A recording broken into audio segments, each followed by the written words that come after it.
네, 김병우 교육감 인수위 출범위원회 고액 입시 컨설팅 논란에 이어 이번엔 교육감 정무비서가 대표로 있던 업체가 수년째 교육청 내 위탁 사업을 따내 특히 의혹이 일고 있습니다. 3년간 이 업체에 5억 원가량의 예산이 투입됐는데 특히 올해는 이 업체가 단독 응모해서 의심의 눈초리가 더 커지고 있습니다. 임가영 기자의 보도입니다.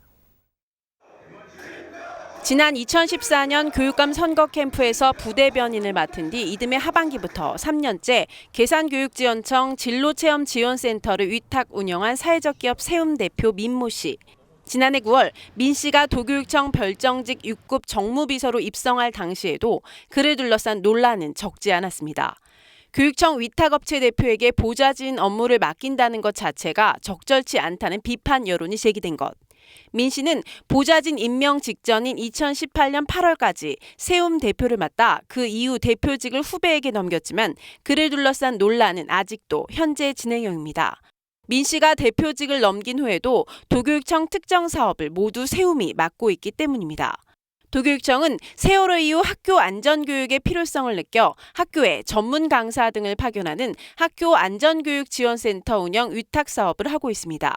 문제는 2017년부터 2019년까지 3년간 세움이 이 사업의 위탁 운영권을 모두 따내면서 교육감 측근 챙기기 아니냐는 의혹이 불거진 것입니다. 충북교육 지역 업체를 제안한 것은 양질의 교육 서비스를 제공하는 데 문제가 있는 것 같다. 더군다나 교육감 정무비서 관련된 업체라고 하니 일감 물어주기 아니냐라고 하는 의구심이 있다.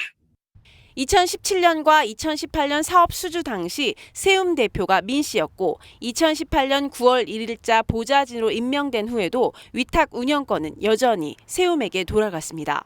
입찰 방식 또한 3년 내내 충북 지역 제한을 둔 총액 입찰, 협상에 의한 계약으로 이뤄진 데다 특히 올해는 세움만 이 사업에 단독으로 응모했습니다.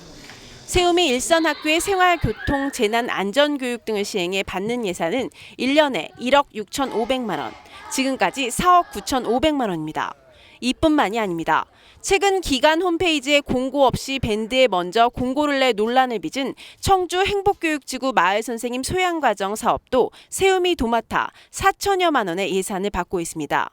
이 같은 논란에 대해 도교육청은 지역 제한 협상에 의한 계약이라 해도 적격심사위원회 등을 거쳐 절차상 아무런 문제될 게 없다는 입장입니다. 효과 결과에 의해서인지 유리한 조건이나 이런 거는 없습니다. 예. 정식 입찰 과정을 거쳤기 때문에 그런 거는 조금 법에 의해서 한 걸로. 민 씨 역시 본인은 보좌진을 맡은 이후 전혀 사업에 관여하고 있지 않다며 특혜 의혹 논란은 사실과 다르다고 밝혔습니다. 하지만 이를 바라보는 교육계 안팎에서는 교육감 측근 챙기기 아니냐는 곱지 않은 시선도 있습니다. HCN 뉴스 임가영입니다.